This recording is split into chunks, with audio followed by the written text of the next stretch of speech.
Hello, in today's demonstration, I am going to show you the basics of blot printing, which, from what I understand, is a technique Andy Warhol used in his advertising illustrations. He used a calligraphy pen and India ink, but there's many ways of doing this. I've got these squeeze bottles on Amazon. It's got a needle nose tip and you can fill them with whatever color fluid paint you want. I've got black in here. And just on this sheet of printmaking paper, I'm going to do some random shapes. So you squeeze and draw. So this would be a great way of outlining a composition design that you could then paint in.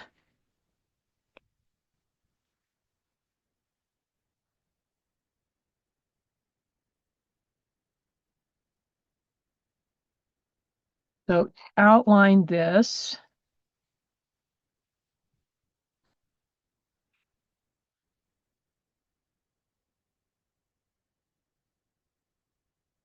Okay, I'm getting carried away here. All right. Then I'm going to take a piece of tracing paper. It could be regular paper too, but I like using the tracing paper because you can see what happens when I lightly touch um, the marks I made with the squeeze bottle. I can lightly touch or firmer pressure. I'm going pretty firm here. The paint will spread out further. Lighter pressure, obviously it won't blot or spread out as much. What's lovely about this is you get a combination of a very precise mark with some irregular blobs, which Warhol's illustrations have. So here I have a two now, actually, compositional structures outline. I can use this tracing paper as well. I can paint that or use it as collage material. So the blot printing is great for outlining compositional structure. Then I can take a more direct approach. We've made so many jelly prints, and some you like better than others. So I could draw on top of here and shift my painting a bit. So I've been doing the bottles all week. I'm just going to stick with that. So I can draw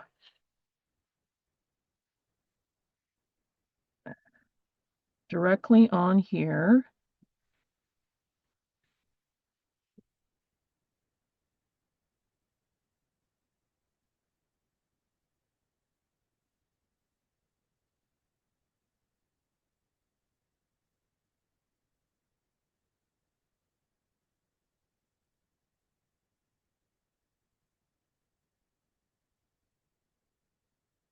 Okay, so I can add more to that background, which wasn't all that exciting. Okay, again, putting my tracing paper on top and blotting the paint.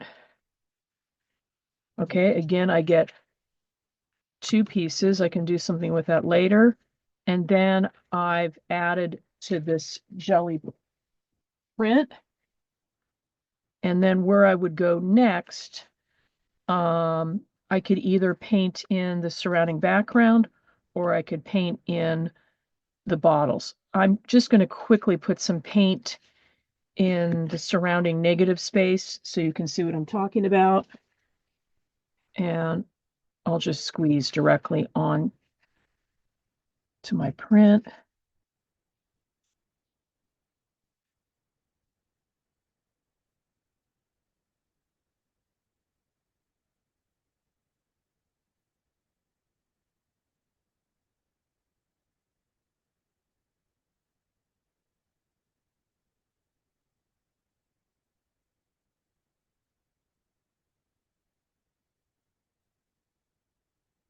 So the jelly print, I'm using some of the background printed colors for the bottles.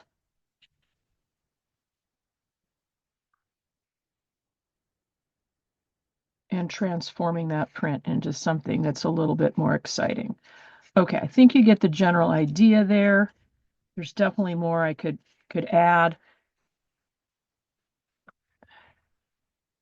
But blot printing and then using some of the background textures and colors to my advantage. Okay, then the last one is adding random marks. It could be to a painting. I'm just going to use this Gelli print here. And there's a couple of ways of doing it. On larger pieces, I've seen artists, you can do it with saran wrap. I can make whatever squiggle marks.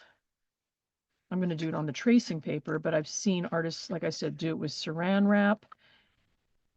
The reason being it's see-through, and then I can take the saran wrap and move it around and place it almost like a window where I want it to be. I find saran wrap a little fiddly to work with, so I'm going to use the tracing paper.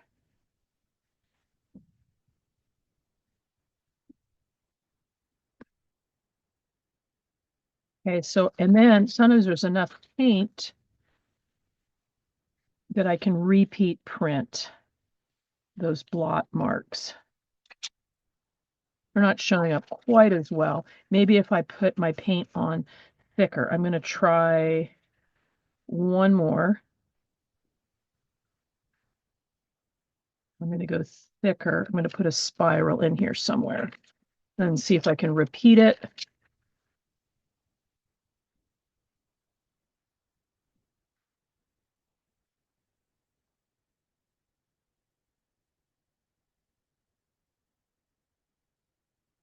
That's pretty cool. I think that is going to merit repeating. Okay, so it does get lighter and lighter, but I get at least two pretty good prints out of it. And so that is it for blot printing basics and uses. Here are some of the ones I made. Let me just put them out.